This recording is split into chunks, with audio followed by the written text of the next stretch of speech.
Your Disney World countdown clock is ticking away, so as you get closer and closer to your Hollywood Studios visit, we want to make sure you're confident about your upcoming vacation. Now that means getting super honest during our full-on Hollywood Studios crash course.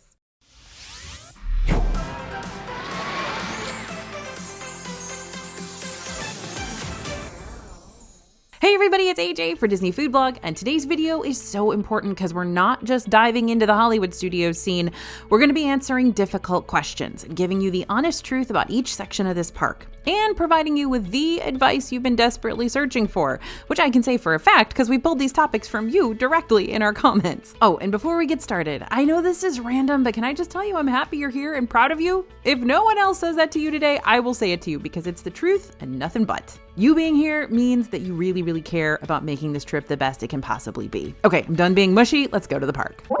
We are going to start off today's Hollywood Studios crash course with a lightning round. This is what we're doing for all of our crash courses. We're plucking some of your most important questions straight from our past YouTube video comments to address them right out of the gate. Lightning round question number 1. Is Hollywood Studios a good park to skip? Wow, not pulling punches now, are we? If you have to skip a Disney World park for budgeting reasons or because you have a limited timeline or whatever reason you might have, the only reason I tell you to skip Hollywood Studios is if you've got toddlers in your group, since the ride options here will be more limited for them, or if you're not a huge rides person in general. Though we've still got to give a major hat tip to all of Hollywood Studios shows. Other than that, Hollywood Studios has some of the best rides in any Disney World park that you're not going to want to miss. Lightning round question number 2. If you could choose only 3 rides to ride in this park, which would you choose? Okay, now, Bria, who's my scriptwriter, and I do not see eye to eye on this one particularly. So I'm going to have her jump in with her opinion on this too. Go ahead, Bria. So if I were just going to jump into Hollywood Studios real quick and then jump back out again, I'd probably prioritize Rise of the Resistance and Mickey and Minnie's Runaway Railway. The third option's pretty much up in the air. Like, I could change on a whim, but right now, I'd probably lean toward Toy Story Mania. I really like that game. I'm kind of good at it, maybe sort of good at it. I'm more so competitive, which is also why I'm going to give an honorable mention to Millennium Falcon Smuggler's Run, but only if I can be the pilot. And I'll give another honorable mention to Slinky Dog Dash, just as long as I don't have to wait in that like 2+ hour long queue, because that thing gets miserable. Okay, so I'm going to agree with Bria on Rise of the Resistance, because that's just a state-of-the-art ride that's jaw-dropping to experience. I don't care if you've seen Star Wars or not. But my other 2 choices would be Slinky Dog Dash and then immediately Slinky Dog Dash again. Sorry, I know, that's probably not what you're gonna do. But I just love that ride, and I love to ride it during the day and at night if I can. All the other rides in Hollywood Studios are fine. Mickey and Minnie's, fine. Tower of Terror, great, but it sometimes makes me feel like I'm about to have a heart attack. Rock and Roller Coaster gives me a headache. So these are all ones I considered, but I would just rather go on Slinky Dog Dash again. I don't know. All right, lightning round question number 3. Is it true that you can feel claustrophobic here? Okay, there's one other reason you might want to skip Hollywood Studios, and that's if you hate having to deal with constant bottlenecked pathways. Despite this being a popular park with popular rides, it's not a very big park, and that means those massive crowds can get all up in your business all day long.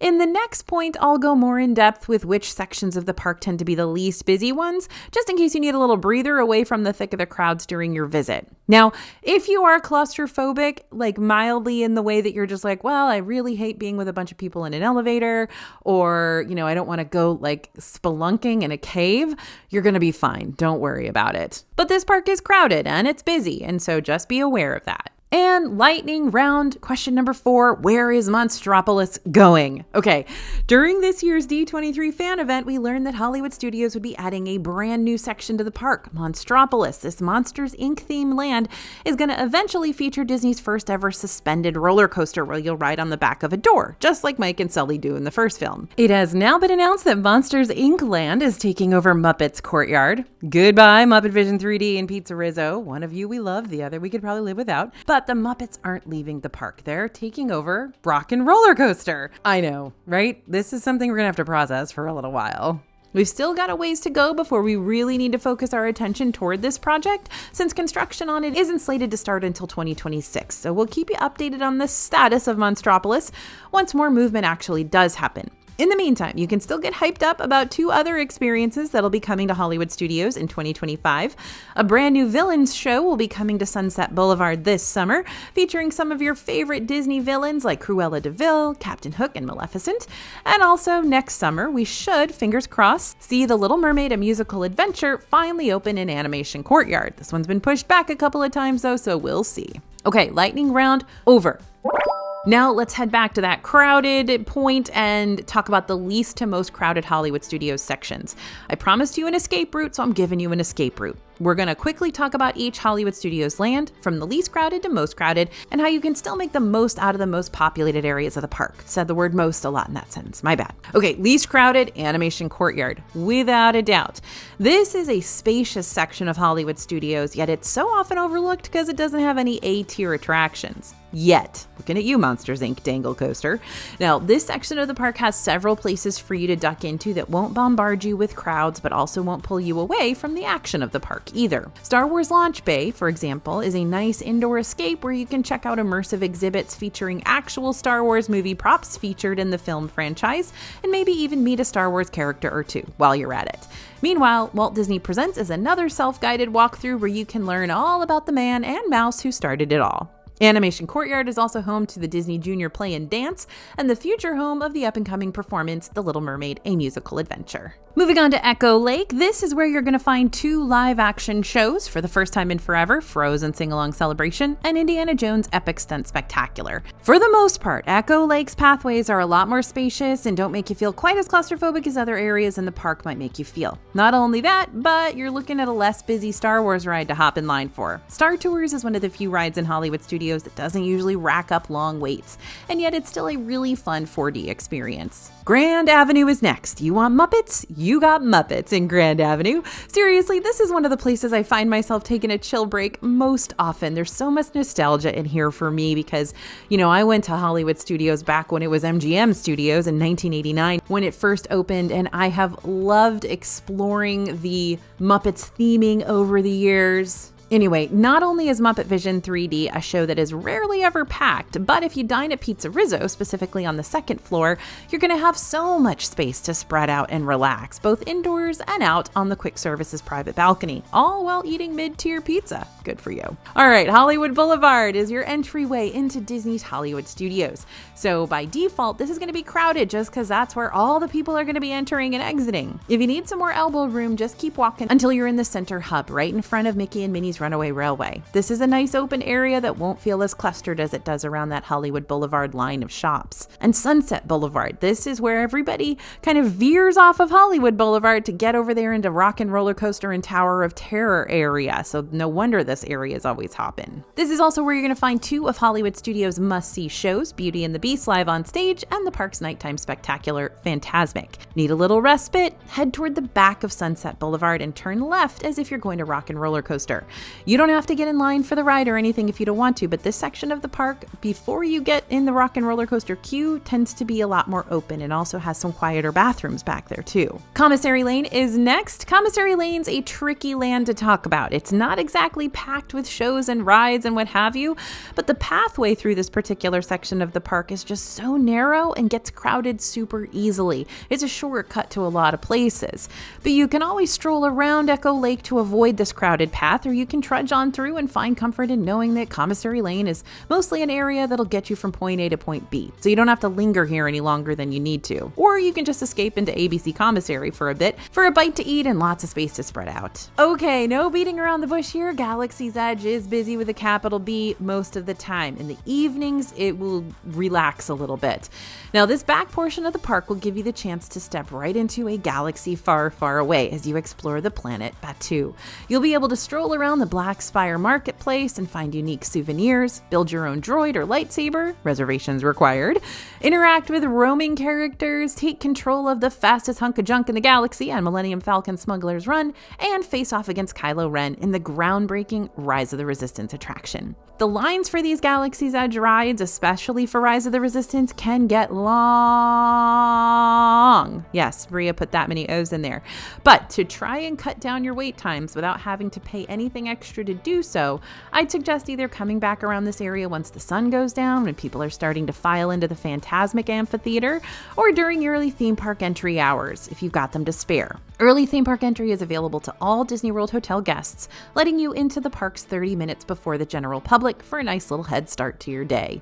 The single rider lines aren't a bad idea to look into. If you're cool with breaking up your group for a bit in order to potentially cut down on your wait time, you can find those at Rise of the Resistance. Sometimes this single rider option isn't always available, but Smuggler's Run usually is. Oh, and you can also find a single rider option for Rock and Roller Coaster 2, though sometimes a single rider line over there can wind up being just as long as the regular queue since there are so many people who are riding together. Something to keep in mind. Also, hot tip, if you do the single rider line for Smuggler's Run, you're probably not going to get that prime pilot job. You're probably going to be an engineer or a gunner. That's fine. If you just want to ride the ride, go ahead and do single rider. But that pilot job that everybody wants, that's probably going to go to the folks that got in there first, and you're just filling an extra seat from the single rider line. And the most crowded, Toy Story Land, bless its heart. This is probably debatable because Toy Story Land's crowds and Galaxy's Edge's crowds can wind up being neck and neck, but for the most part, it just feels like Toy Story Land is straight up constant stream of people everywhere, with little to no area of relief to duck away into. And I get it. Toy Story Land has 3 major popular rides that are great for the whole family: Toy Story Mania, Alien Swirling Saucers, and Slinky Dog Dash. You already know my feelings about that one. So I've got the same advice for handling Toy Story that I do for Galaxy's Edge. Get here either early or arrive after sunset, but maybe consider skipping this area for a bit when it's the middle of the day, since the heat and crowds will be intense and there is just no escaping that sun in this particular location. For some reason, Andy's backyard doesn't have any trees. Okay, we've made it to the before you go section. Now, I know you're probably already getting hyped up for Hollywood Studios, but there are a few important things you need to keep in mind before you fully dive into this park scene. First, MultiPass is worth it here. MultiPass is Disney's premium attraction line bypassing service. What does that mean? That means you get a shorter line for the rides. It helps you skip over the main queues in exchange for much shorter ones. In the case of some Disney parks like Epcot or Animal Kingdom, MultiPass isn't always worth the extra expense. But in the case of Hollywood Studios, where you got a lot of A-tier rides to hop between, despite the fact that I would just ride Slinky Dog twice, the lines for these rides can get pretty lengthy for almost all of them. So it's nice to have MultiPass at your disposal. I won't get into all the MultiPass details today. We got a whole free guide dedicated to that, which you can pick up by scanning the QR code on the screen or by heading over to disneyfoodblog.com/multipass after this. But what I can tell you is that if you purchase MultiPass for your Hollywood Studios day, you'll be able to pre-select up to 3 lightning lanes before your visit. If you're staying at a Disney-owned hotel or the neighboring Swan and Dolphin hotels or Shades of Green, you can start making those pre-selections 7 days before check-in. But if you're staying anywhere else, you can start making those pre-selections 3 days before your visit. There is one ride that you won't find on the MultiPass lineup though, and that's Rise of the Resistance. You know, the big ride, the one that's trackless, the one that's got impressive animatronics and's got a few hidden thrills among the action-packed storyline. Yep, that one. If you want to get a lightning lane for Rise, you're going to need to pay extra for that privilege. So you're going to need a single pass lightning lane, which costs per person per ride through. Or you can try using the free crowd control tips we mentioned earlier to help you avoid paying for that single pass expense. Next thing to know before you go, the Skyliner will be your best friend and possibly the best ride you ride all day. I don't know. To get to Hollywood Studios using Disney's free transportation services, you've got a few options depending on where you're staying. For the majority of Disney's hotels, you can use the free bus services to take you on over. And for hotels around the Epcot area, you can take a friendship boat up to the front gates. This is for resorts like Yacht and Beach Club, Boardwalk Inn, Swan and Dolphin. But what might be your favorite way to travel to and from the park could very well be the Skyliner system, which is Disney's sky gondolas that carry you through the air up to either Hollywood Studios, Epcot, or one of the Skyliner hotels. The Skyliners might not be the greatest for you if you've got a fear of heights, because they'll put you way high up there, but they are quick and convenient, and yep, I'll say it, they're pretty fun too. Everyone is allowed to ride on the Skyliner regardless of what hotel you're staying in, even if you're not staying in a hotel at all. But the Skyliner system is going to be the most convenient for those staying at hotels placed along the Skyliner route. And good news, unlike the monorail system, which only has deluxe resort stations, you can find Skyliner stations for deluxe, moderate, and value resorts too. For a deluxe resort stay with Skyliner Access, you can book a room at the Riviera Resort or one of the Epcot area hotels, like the ones I mentioned before, Yacht and Beach, Swan and Dolphin, Boardwalk. For a moderate resort stay with Skyliner Access, book Disney's Caribbean Beach Resort, and for value resort stay with Skyliner, you can book either Pop Century or Art of Animation. Okay, be sure to study up on Rider Switch, because Hollywood Studios has more thrill-based attractions like Rock and Roller Coaster, Tower of Terror, Rise of the Resistance that your kids who aren't tall enough or who are apprehensive to ride might have to miss out on, and that means a guardian is going to have to stay behind with them.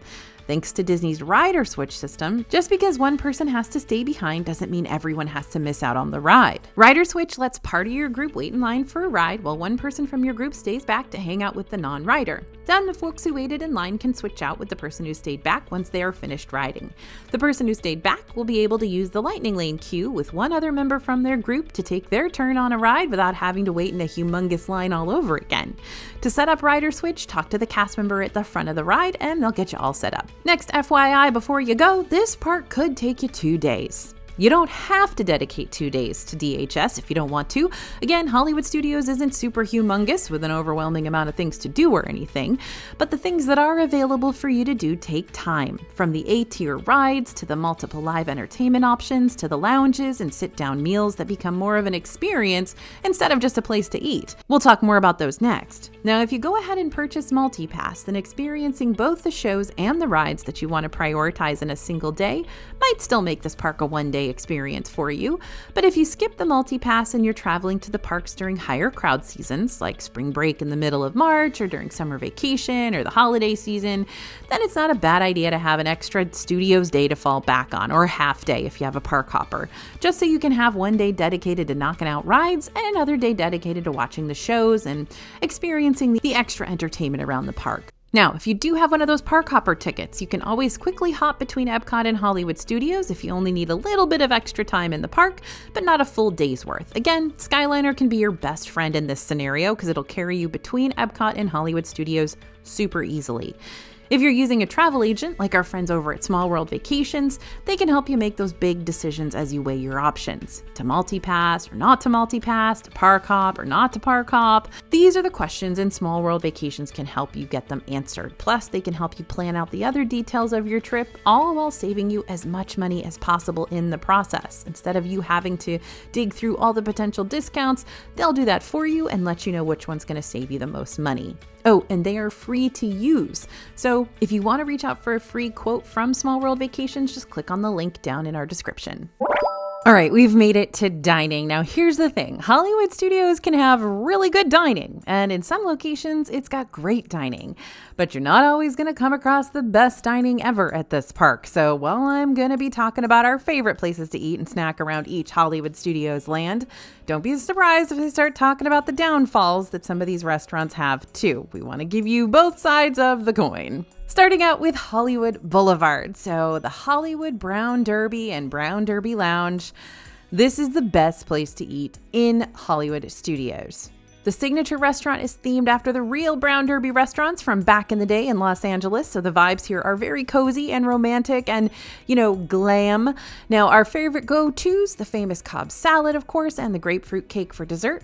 Adjacent to the Hollywood Brown Derby is the Hollywood Brown Derby Lounge, which, unlike the restaurant itself, you don't need a reservation for, but you can still order many of the same items while sitting in the lounge as you can from the main dining room. But heads up, mostly the lounge is outdoors, so if it's really, really hot or torrential rain or something like that, the lounge is, not as great a deal as it usually is. But if it's a lovely night and you just want to sit and people watch, this is a great place to be. Next up is Trolley Car Cafe. Just a little BTS action for you. One of our book editors, Kim, was working on updating the Hollywood Studios section of our DFB Guide to Walt Disney World Dining. Thanks, Kim. Kim's been working on the book with me for like 100 years. I think we're both 600 years old, right, Kim? Yeah. Okay. And once she hit the Trolley Car Cafe section, she told me she literally had to drop everything she was doing for a second and get mentally in the zone for this, which for her meant grabbing a salted caramel cold brew and Nestle Crunch Bar to satiate the trolley car cravings. And I get it. It's hard not to talk about trolley car without developing a sweet tooth or getting a caffeine craving on the spot. It just lends itself to it. It's the trolley car curse that I've fallen victim to one too many times, and more than likely will fall victim to again. So, what's so great about trolley car? Well, in a sense, it's not all that different from your local Starbucks storefront since it sells many of the same Starbucks drinks and bakery goods. However, if I were to pick one Disney World Starbucks location to keep and had to ditch all the rest, I would choose trolley car just to make sure I could save my long-standing favorite treat, the carrot cake whoopie pie. Yep, this dessert really is that good in my humble opinion. It's made with loads of yummy cream cheese frosting sandwiched between two moist cake-like carrot cake cookies. It's also huge so you can share it with a friend or, what I do. Instead of sharing it, I just eat like a quarter of it at a time and then put it in my fridge and then let it warm up and eat it again. That's a tip on this particular carrot cake cookie. It is kind of a whoopie pie, but we just call it the carrot cake cookie as well. Tip on that one is sometimes they serve it really cold, which means it can get kind of gummy, like the frosting inside gets kind of gummy. So what you want to do is just let it warm up a little bit. Once it's warmed up, it is exquisite, I promise. Don't put it in the microwave or anything. Just let it warm up to room temperature and it's excellent. Okay, moving on to Echo Lake. So Hollywood and Vine is the first thing you're going to come across when you turn left into Echo Lake. This is a character buffet where you're going to meet and greet with several different characters, but it's going to depend on two major factors who you meet. First, whether you choose to dine during breakfast or lunch or dinner, and second, what time of year it is. For breakfast, you can experience the Disney Junior Play and Dine breakfast, where you can meet characters like Fancy Nancy and Vampirina, Doc McStuffins, and Roadster Goofy. And during lunch and dinner, you'll experience Minnie's Seasonal Dine, where characters like Mickey, Minnie, Pluto, and Goofy will dress up according to whatever season's taking place during the time of your visit. Now, heading over to 50's Primetime Cafe and Tune In Lounge, 50's Primetime serves up a menu of American home cooking, and while we do enjoy the fried chicken here, that's not necessarily the reason you come here. Nope, instead, you come here for the cast member interaction, because your servers are not your servers at Primetime Cafe. They're your family, and they're going to treat you as such. Sitcom style. Now, if you're not a fan of the whole playful teasing, that's okay. Just let your host know that you're there to observe, not necessarily participate in the family fun. Or if you're just looking for a drink and not necessarily a full sit-down meal, you can walk into the Tune In Lounge next door for some cocktails in an equally as retro 50s inspired setting. Now, all the way across Echo Lake from these restaurants is Backlot Express. Now, this might not have the most exciting quick service spread of all time, but this production warehouse inspired restaurant does have some really good quality eats that bring me back this way time and time again. This is one of my favorite spots because I'm a pretty picky eater and I know I can always get chicken tenders and a side of plastic cheese any day of the week here. No, really, I mean it. I'm craving them right now. Keep heading on down towards Galaxy's Edge and turn right and you're going to hit Commissary Lane. Now, the first restaurant you'll come across here is Sci-Fi Dine-In. If you were never allowed to eat in the car growing up, but you have always wanted to experience the thrill, then I have good news for you. Sci-Fi Dine-In is probably one of the coolest themed restaurants in Disney World. It's themed like an old drive-in theater, complete with screen playing old sci-fi clips, like the black and white B-rated type that we like to make fun of. And since this is a drive-in and all, that means your table's going to be a top-down convertible where you'll be able to munch on diner classics like burgers and onion rings, fried pickles, and milkshakes. Out here living the dream now, y'all. Just be aware that not every single table is going to be a car. There are some picnic tables in the back that make it much easier to have wheelchair access or a high chair. But if you definitely want a car, then you're going to want to let them know that when you check in at the front. And a little further on down Commissary Lane is ABC Commissary. This basically looks like a giant cafeteria, like you would find at the ABC studios. There are TV and movie posters hanging on the walls, and it's just looks like a cafeteria. Now, the ABC Commissary menu serves both American and international cuisine. We've been pretty impressed with the changes they've made to it over the past couple of years. So, tacos, sandwiches, Mediterranean salads. This is probably a place you want to try out if you're not looking for awesome theming, but you are looking for pretty decent food. Moving on down the line, we're hitting Grand Avenue. Baseline Tap House is the first thing to talk about here. The DFB team tends to really rave over Baseline Tap House and its craft beers and small bites.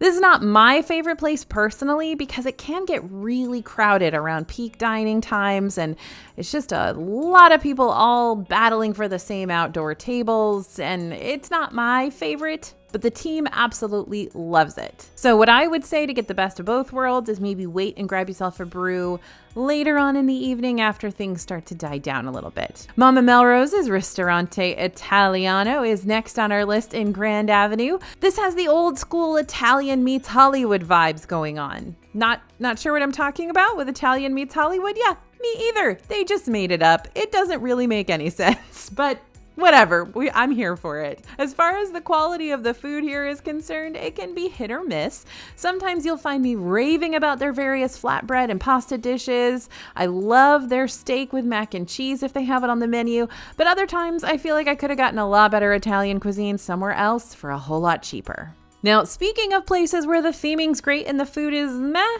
Pizza Rizzo is the epitome of this. Oh, bless its heart. This quick service is pretty notorious for less than stellar puffy pizzas that, let's be real here, your kids are probably still going to love regardless. And maybe you will. I've heard from a lot of viewers who absolutely love Pizza Rizzo's pizza. So if that's you, please let people know in the comments what you love about it. But even if you don't love it, you'll probably still appreciate the theming, especially if you're a Muppets fan. It's lots of Muppets centered around Rizzo the Rat and his Italian restaurant endeavors. And if you go upstairs, there's like this very weird like Muppet wedding event space. They really took a risk with this theming and I love it. It's very classic Muppets. It's not like new in your face Muppets. And I just dig it. I dig it because I'm an 80s kid. Moving on to Galaxy's Edge. Let's go to Docking Bay 7. Docking Bay 7 Food and Cargo has quick service entrees, desserts, and beverages from space. And the best part is they're not freeze dried. Get it? Because like astronaut food. Okay. All right. Docking Bay 7 is heavily themed to fit into the world of Galaxy's Edge with food that's relatively approachable, but with intergalactic twists to make your dining experience here a little bit more immersive into the space. Don't be scared of the food. When this place first opened, they didn't have any recognizable words on the menu, and they quickly had to change that so you could see things like chicken and pork instead of like Kadu and Tip Yip, but it is real food. It's actually from this planet. Don't say that to them because they'll tell you it's not, but it is. All right, Oga's Cantina is next. This serves otherworldly concoctions, including alcoholic and zero-proof cocktails that everyone can enjoy. This is also the only place on property where you can purchase a cocktail that's going to make your mouth go temporarily numb. I don't know if you were on the hunt for that specifically, but if you were, for some reason, then the Fuzzy Tauntaun will be your go-to here. Ronto Roasters is open for breakfast and lunch and specializes in the Batuan delicacy, the Ronto Wrap. Along with the classic hot dog-like version, you can also order the Zuki Wrap for a veggie-based alternative instead. Now, when I say hot dog, it's much better than a hot dog, okay? And I also love the breakfast version here. That's my favorite. Just heads up. Moving on to Toy Story Land. We're going to go to Roundup Rodeo Barbecue, the newest restaurant in Toy Story Land. This is a family-style table service that takes you on a rootin' tootin' dining experience inside a rodeo arena created by Andy himself. Now, when you hear rodeo arena, you're like, oh, am I dining like on dirt and in like an actual rodeo arena space? No, this is a rodeo arena that Andy built. So this is in his room, and he's taken some of his favorite games and play sets to create scenes with Western toys and other items like blocks and lights and cardboard cutouts and stuff. And it all comes together to make a bright and colorful mashup atmosphere. Don't forget to freeze though if you hear someone tell you that Andy's coming, because you don't want him to know that you're a live toy. And Woody's Lunchbox. This might be a small, teeny tiny location, though it's been working on expanding its seating area lately, so that's something. But it still manages to be one of our favorite places to pick up a quick snack or meal for breakfast, lunch, or dinner. We're pretty partial to the grilled 3-cheese sandwich and loaded tacho bowls here, though I can also go for a seasonal lunchbox tart, which is a fancy smanchy Pop-Tart with lots of tasty icing. Now, there's not enough filling in these. That's my big problem with this particular kind of pastry. And I know that Bria is about to write something in this script about how unfrosted Pop-Tarts are better than frosted Pop-Tarts, but she is 1000% incorrect. Aren't you, Bria? All right, now that we've got that sorted out, right? We're moving on to Sunset Boulevard to Fairfax Fair. Now, you all know kind of how I feel about Sunset Ranch Market, which is where all of these little kiosks live. And I don't love it. I don't love the food here. I don't love the fact that these are the first restaurants you come across when you get into Hollywood Studios. So everybody eats there and then has a bad experience. I don't love it. but we're going to talk about it anyway. Fairfax Fair. If I'm going to give credit where credit is due, this is probably the best place you can pick up eats on Sunset Boulevard because they've got their savory waffle bowls here. Now, these are literal waffle bowls, like made out of almost like waffle cone kind of stuff. And then you've got a bunch of mashed potatoes, and then you've got whatever the protein and sauces are on top. They got like 4 different versions. They're quick to order, easy to eat, fairly affordable as Disney dining is concerned. So pleased that these exist down there on Sunset Boulevard now. They didn't always. So we're moving on up. Okay, Hollywood Scoops. This is your one-stop shop for all things ice cream and over-the-top shakes. You're going to find a lot of seasonal varieties offered here throughout the year too, so don't forget to check and see what's available before you visit. Now, moving over to Catalina Eddie's. Listen to me very, very closely. I'm not telling you to order food at Catalina Eddie's. Like, you can if you want to, I suppose, but it's going to give you the same puffy pizzas you can find at Pizza Rizzo, minus the Muppety dining room. Nope, the reason I'm telling you to check this place out is for one reason only: to pick up dessert, specifically the toffee and coconut blondie. This is a gooey toffee and toasted coconut blondie topped with salted caramel buttercream for just $5. Easily the best thing on this menu, probably one of the best things on Sunset Boulevard, as long as you're a fan of coconut. Now, if you're ready to enter into a Hollywood Studios wormhole for the rest of the afternoon, allow me to help you out here. We got tons more Hollywood Studios videos featured on our channel, dedicated to ranking the rides, finding the best food, and revealing lots of the park's secrets and Easter eggs too. So check out our Hollywood Studios playlist when you get the chance to really dive into the details of what this park has to offer. Oh, and don't forget, before you jump over to your next Hollywood Studios video, pick up our free DFB Lightning Lane guide over at disneyfoodblog.com/multipass so we can send that to your email for free, lickety-split. Thanks for listening, everyone, and thanks for watching. As always, this is AJ for Disney Food Blog, and we'll see you real soon.